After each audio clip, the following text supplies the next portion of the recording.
Hello friends, आज का हमारा टॉपिक रहेगा वॉइसरॉय। हम इससे पहले हमारे प्रीवियस वीडियो सेशन के अंदर हम पढ़ चुके हैं गवर्नर जनरल ऑफ बंगाल और गवर्नर जनरल ऑफ इंडिया। वो मैंने आपके बेनिफिट के लिए उन वीडियोस को अलग अलग सेक्शन के अंदर बनाया है, तो कि आप उसको इजीली एक्सेस कर पाएँ और ज़्यादा आपको कन्फ्यूजन भी ना हो कि who is the governor general of Bengal and the governor general of India. इसलिए हम आज का हमारा थर्ड सेशन वॉइसरॉय के ऊपर रहेगा। चलिए हम शुरुआत करते हैं हमारे वॉइसरॉय को।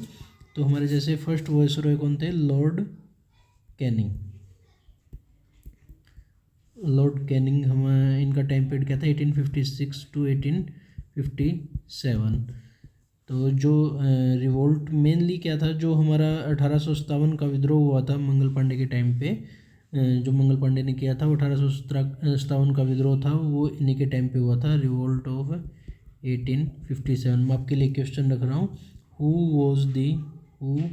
Was the last governor general of India? आप इसका कमेंट सेक्शन के अंदर इसका आंसर दे सकते हैं। इनका जो सेकंड जो मेन काम हुआ था इनके टाइम पे, वो था गवर्नमेंट ऑफ इंडिया एक्ट पास हुआ था। Government of India act 1857 was passed. जो इसके बाद में हमारे जो सेकंड वॉइसरॉय थे वो थे हमारे लॉर्ड मायो। ये आपके इम्पोर्टेंट हो जाते हैं, स्टार मार्क कर लीजिए। आप इसके साथ साथ अपने शॉर्ट नोट्स भी बनाते रहें।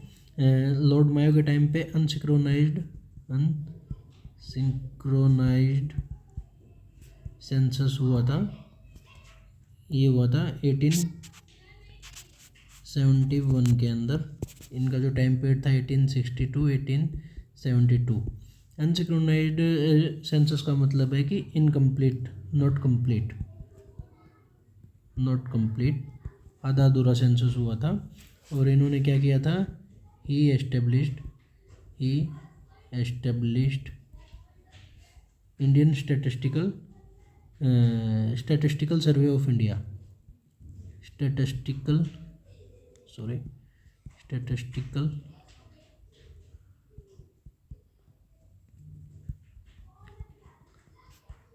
सर्वे ऑफ इंडिया। कहाँ है? आप इसके लोकेशन कमेंट सेक्शन में बताइए, लोकेशन क्या है इसकी। और इनको किसने मार दिया था? Sher Ali Afridi killed him in Andaman jail. इनके बाद में हमारे थर्ड वायसरॉय आते हैं, लॉर्ड लिटन। ये इम्पोर्टेंट है। मैं जो जिन वायसरॉय का जो इम्पोर्टेंट काम है मैं आपको वो बताता चलूँगा। आप उनको स्टार मार्क या हाईलाइट, मेरी रिकमेंडेशन रहेगी कि आप 2 पेन का यूज़ कीजिए शॉर्ट नोट्स बनाते हुए, जिससे आप जो इम्पोर्टेंट पॉइंट है उनको एक स्पेशल पेन या जैसे green pen, red pen, black pen से लिख सकते हैं। जो लॉर्ड लिटन के टाइम पे जो इनके टाइम पे क्या हुआ था? आर्म्स एक्ट आया था। आर्म्स एक्ट इन्हीं के टाइम पे आया था। सेकंड, ही बोट वर्नाकुलर प्रेस एक्ट। इसका मतलब क्या था?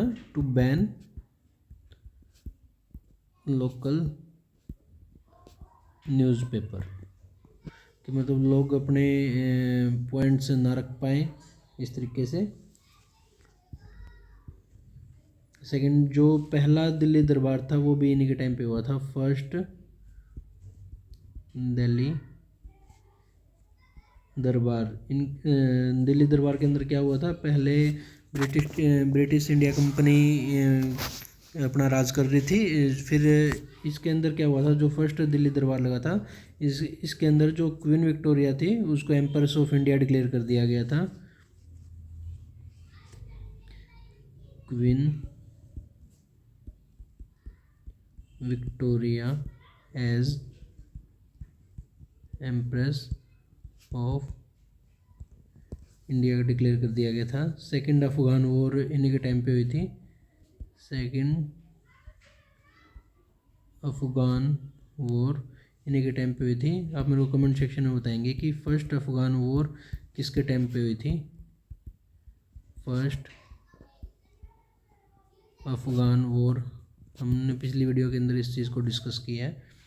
और आप बाद में मैं इसके जो इन टॉपिक से जो क्वेश्चन आए हैं मैं वो भी डिस्कस करूँगा प्रीवियस ईयर एग्ज़ाम के अंदर। उसके लिए एक स्पेसिफिक एक अलग से वीडियो बना दी जाएगी। जो इनका सबसे इम्पोर्टेंट काम था, जो सबसे मोस्ट इम्पोर्टेंट था, he lowered the maximum age of eligibility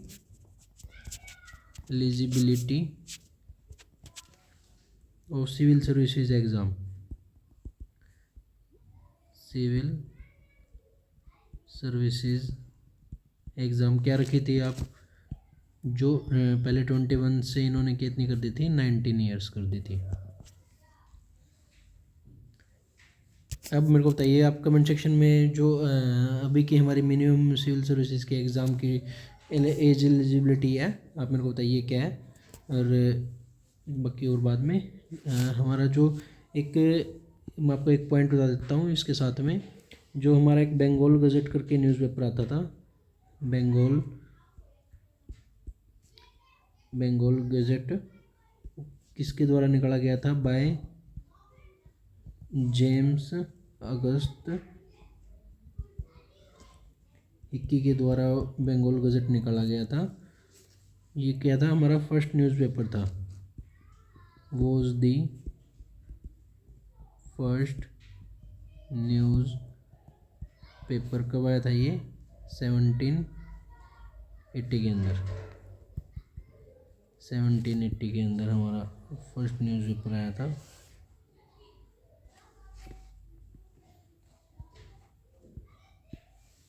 इसके बाद में जो हमारे थर्ड वायसरॉय थे, थर्ड वायसरॉय कौन थे हमारे, थर्ड वायसरॉय थे हमारे लॉर्ड रिपन।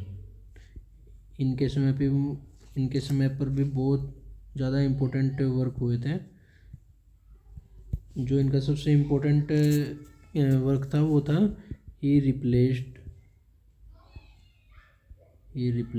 वर्नाकुलर। इन्होंने उसमें छूट दी थी कुछ। वर्नाकुलर प्रेस एक्ट क्या था कि मतलब मोनोपोली हो गई थी कि इंग्लिश न्यूज़पेपर ही आएगा इस तरीके से। उसके बाद में जो इल्बर्ट बिल था वो भी इन्होंने इंट्रोड्यूस किया था। Ilbert bill was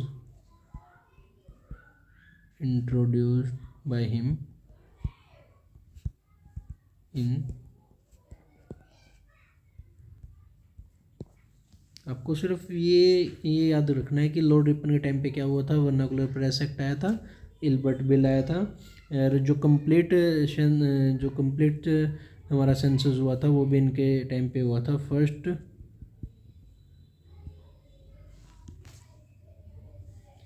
first synchronised census was held in 1881। ये आपसे डायरेक्ट पूछ लेता है। ये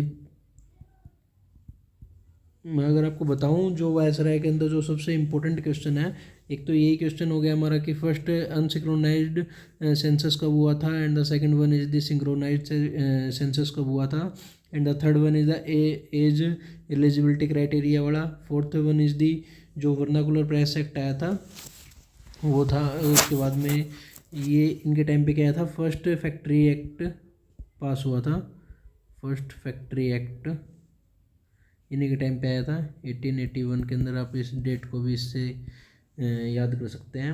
हंटर कमीशन वो सेट, जो एजुकेशन से रिलेटेड जो हमारा हंटर कमीशन था वो भी इन्हीं के टाइम पे सेटअप हुआ था। हंटर कमीशन वो सेटअप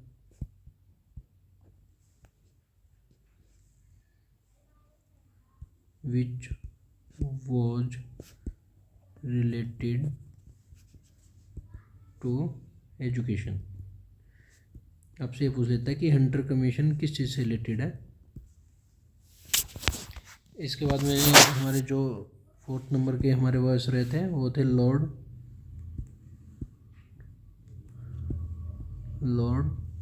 डफरिन। मैं आपको सारे वॉइस रोए नहीं करवाऊँगा, सारे वॉइस रोए करवाऊँगा तो बहुत ज़्यादा लंबी वीडियो हो जाएगी। जो हमारे इंपॉर्टेंट है, जिनके टाइम पे कोई काम नहीं हुआ, उनको ज़्यादा हमें रिमेंबर करने की नीड भी नहीं है, ना उनसे क्वेश्चन आता है। जैसे लॉर्ड डफरिन का हमारा डायरेक्ट क्वेश्चन आता है कि जो इंडियन नेशनल कांग्रेस थी, जो 1885 के अंदर एस्टेब्लिश हुई थी, वो किसके टाइम पे हुई थी? तो लॉर्ड डफरिन के टाइम पे हुई थी। इनका टाइम पीरियड मेनली आपसे पूछ लेता है 1888, फॉर्मेशन ऑफ INC। आप मेरे को कमेंट सेक्शन में ये बताएंगे कि जो अभी की हमारी कांग्रेस गवर्नमेंट है, इसका अभी प्रेसिडेंट कौन है, और इनके मेरे को जो किसने एस्टेब्लिश की थी, A.O. ह्यूम ने। इनके बाद में हमारे जो नेक्स्ट वॉइस रहे आते हैं वो आते हैं हमारे लॉर्ड कर्जन।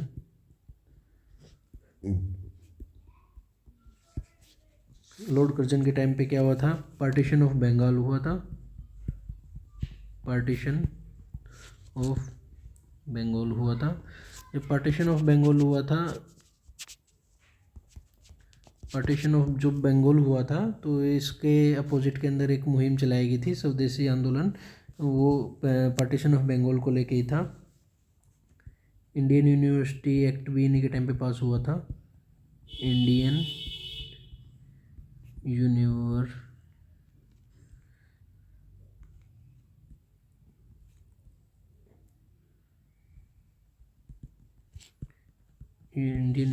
एक्ट भी इन्हीं के टाइम पे पास हुआ था। Calcutta corporation act. और इनके टाइम पे बस मेनली आपको यही चीज़ याद करनी है इनके, बाकी और इतनी ज़्यादा आपको डीप में क्वेश्चन नहीं आता है, वो आपको फिर आप उसको, अगर आपको ये 2 चीज़ याद है तो, और बाकी आप ऑप्शन से भी आपको नेगलेक्ट कर सकते हो।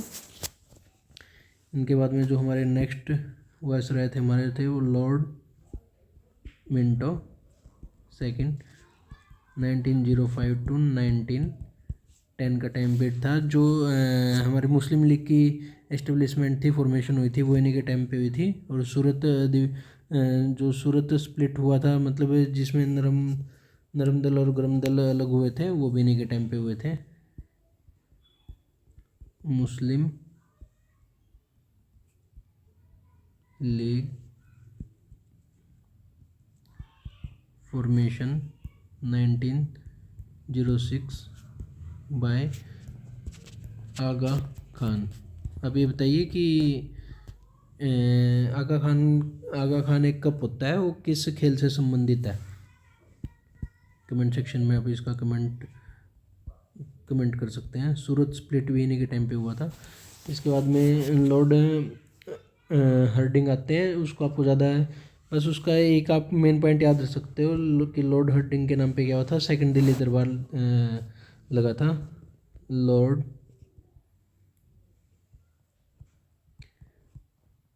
जो दिल्ली दरबार लगा था, थर्ड दिल्ली दरबार इन्हीं के टाइम पे लगा था। आपसे टाइम पीरियड पूछ लेते हैं 1911 के अंदर। उस टाइम किंग कौन थे हमारे? किंग जॉर्ज थे। इसके बाद में हमारा जो नेक्स्ट वायसरॉय आते हैं हमारे पास में, लॉर्ड चेम्सफोर्ड आते हैं।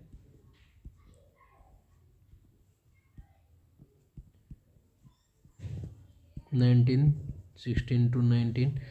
इनके टाइम पीरियड पे इंडिया के अंदर बहुत सारी एक्टिविटी हुई थी, लाइक चंपारण सत्याग्रह, सहयोग आंदोलन इन्हीं के टाइम पे हुए थे।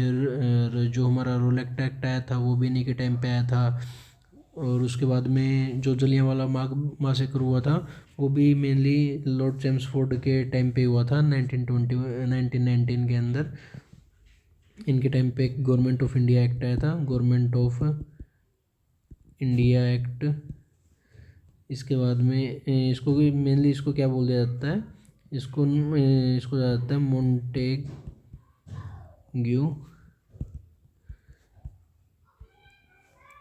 चेम्सफोर्ड रिफॉर्म, रोलेक्ट एक्ट भी इन्हीं के टाइम पे पास हुआ था, रोलेट एक्ट 1990, और जलियांवाला बाग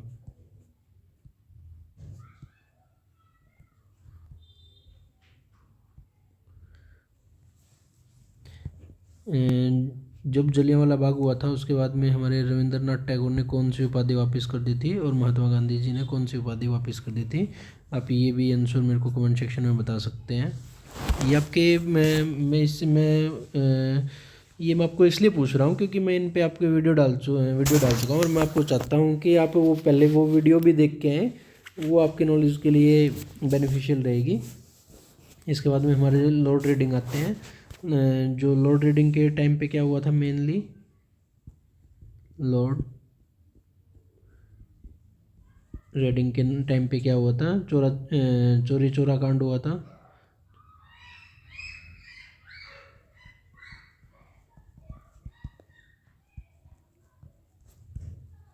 इन्हीं के टाइम पे हुआ था। काकोरी ट्रेन इंसिडेंट इन्हीं के टाइम पे हुआ था, जो ट्रेन को लूटा गया था। काकोरी ट्रेन इंसिडेंट इन्हीं के टाइम पे हुआ था। इनके टाइम पे एक स्वराज पार्टी की एस्टेब्लिशमेंट की गई थी, स्वराज पार्टी एस्टेब्लिश्ड। ये आपसे पूछ लेता है कि कौन से ईयर के अंदर हुई थी और उस टाइम में हमारे जो वॉइसरॉय थे वो कौन थे। मैं फिर आपको बता रहा हूँ कि मैं ये वीडियो इसलिए सेपरेट बना रहा हूँ कि आप viceroy, governor general of Bengal और गवर्नर जनरल ऑफ इंडिया के अंदर बाइफरकेट डिफ्रेंशिएट कर पाए। इनके बाद में हमारे जो नेक्स्ट हमारे पास में वॉइसरॉय थे वो हमारे थे लॉर्ड इरविन। इनका किन के साथ में समझौता हुआ था किसी बात को लेके? वो गांधी जी के साथ में हुआ था। उसके बाद गांधी जी ने एक जो राउंड टेबल होती है उसके अंदर भी पार्टिसिपेट किया था। हम आगे डिस्कस करते हैं। इनके टाइम पे साइमन कमीशन ने विजिट किया था, visit Simon commission in 1928। Civil disobedient movement भी नहीं के अंदर हुआ था। लाहौर सेशन हुआ था, लाहौर सेशन ऑफ। ये इम्पोर्टेंट माना गया है क्योंकि यहीं पे हमारी जो आज़ादी की जो मेन बुनियाद थी ड्यूरिंग द लास्ट पीरियड वो इसी टाइम पीरियड के अंदर रखी गई थी।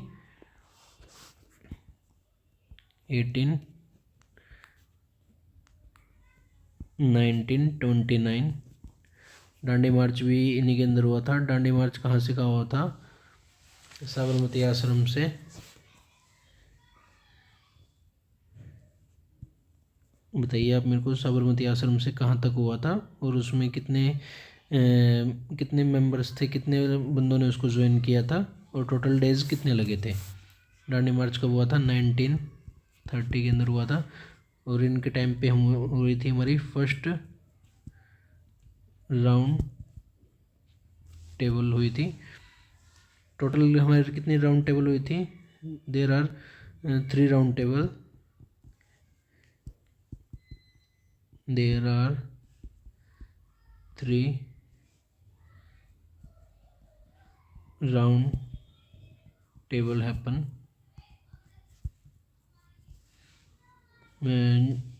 तीनों राउंड टेबल के अंदर भाग लेने वाले पहले इंडियन कौन थे? Doctor B R Ambedkar. Doctor B R Ambedkar. Second round table में गांधी जी ने पार्टिसिपेट किया था। किस के बीच में समझौता हुआ था? गांधी जी और लॉर्ड इरविन के बीच में जब समझौता हुआ था, इनके बाद में इन्होंने इस राउंड टेबल के अंदर पार्टिसिपेट किया था। और जो हमारी सेकंड और third round table, second and the third round table हुई थी वो किन के टाइम पीरियड पे हुई थी? वो थे हमारे next viceroy Lord Willingdon. Lord Willingdon पे टाइम पे हुई थी 1931 टू 1936। इनके टाइम पे हमारा जो गवर्नमेंट ऑफ इंडिया एक्ट आया था 1935, जो हमारा बाद में कॉन्स्टिट्यूशन बना था, उसकी बहुत सारी चीज़ें इस गवर्नमेंट ऑफ इंडिया एक्ट से ली गई हैं,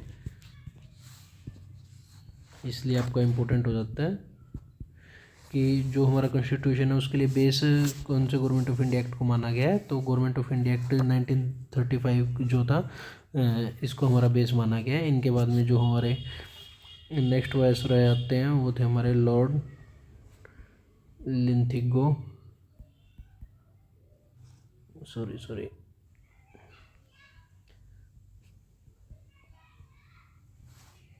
1936 टू 1944। इनके टाइम पे क्या हुई थी, वर्ल्ड वॉर। ये ज़्यादा इम्पोर्टेंट नहीं है कि आपसे वर्ल्ड वॉर पूछे, क्योंकि इसका इंडिया से या मॉडर्न हिस्ट्री से कोई लेना देना नहीं है। मेनली जो अगस्त तोफर आपसे पूछ लेता है कि अगस्त तोफर किन के पीरियड में आया था, तो लॉर्ड लिलिंथिगो से हम याद कर सकते हैं इसको। अगस्त तोफर इनके टाइम पीरियड पे हुआ था। फिर जो इंडिविजुअल सत्याग्रह हुआ था, इंडिविजुअल सत्याग्रह इनके टाइम पे हुआ था। क्विट इंडिया मूवमेंट शुरू हुआ था, क्विट इंडिया मूवमेंट 1942 के अंदर हुआ था शुरू, इन्हीं के टाइम पीरियड पे हुआ था। और क्रिप्स मिशन भारत आया था। क्रिप्स मिशन, आप मेरे को बताइए कि जो हमारे क्रिप्स मिशन के अंदर 3 मेंबर थे, उनके नाम बताइए आप मेरे को। दी फर्दर वीडियो में गांधी जी वाले वीडियो के अंदर उसको डिस्कस कर चुका हूँ। मैं चाहता हूँ कि आप उनको रिमाइंड रखें, इसलिए नेक्स्ट वीडियो के मतलब आप अगर आप इस वीडियो को देख रहे हैं तो पिछली गांधी जी वाली वीडियो ज़रूर देखें, आपको बहुत सारी चीज़ें क्रिस्टल क्लियर हो जाएगी और आप इसको इजीली कमेंट भी कर सकते हैं। तो इनके बाद में हमारे जो नेक्स्ट वायसरॉय थे हमारे थे लॉर्ड वावेल। ये इतने ज़्यादा इम्पोर्टेंट नहीं है, क्योंकि सिर्फ इनके टाइम पीरियड पे क्या हुआ था, इनका शॉर्ट टाइम पीरियड था। क्योंकि जो हमारा पहले क्विट इंडिया मूवमेंट था, ये सबसे हमारा इम्पोर्टेंट मूवमेंट माना जा रहा है। इसके बाद में इनके टाइम पे एक हमारा हुआ था CR फॉर्मूला, वो इस्टेब्लिश हुआ था। CR फॉर्मूला को इंट्रोड्यूस किया गया था 1944 के अंदर, क्योंकि इस टाइम पे वर्ल्ड वॉर भी चलने लग रहा था। तो इसके बाद में जो कैबिनेट मिशन का प्रपोजल आया था, इन्हीं के टाइम पे आया था कैबिनेट मिशन प्रपोजल, इन्हीं के टाइम पे आया था। और इसके बाद में जो हमारे जो लास्ट वॉइस हो रहे थे, बट सबसे इम्पोर्टेंट वो थे लॉर्ड माउंटबेटन।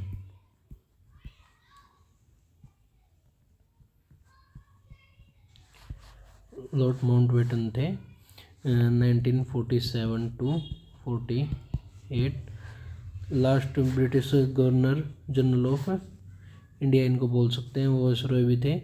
इनके बाद में जो हमें मतलब जब हम आज़ाद हो गए थे, तो इसके बाद में जो हमारे गवर्नर जनरल ऑफ इंडिया बनाए गए थे वो थे हमारे श्री राजागोपालाचारी। बट वो हमारे फर्स्ट एंड द लास्ट थे, only Indian and the last viceroy. इनके बाद में उसके बाद में कोई नहीं बनाया गया था, तो हम उसको इस तरीके से रिमाइंड कर सकते हैं कि only Indian governor general of India मैं इसको हाईलाइट करके लिख देता हूँ, सॉरी,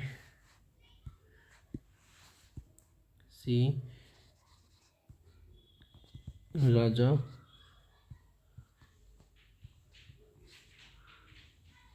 गोपालाचारी, राजा गोपालाचारी, ये हमारे last governor general of India थे। और जो लॉर्ड माउंटबेटन थे वो हमारे लास्ट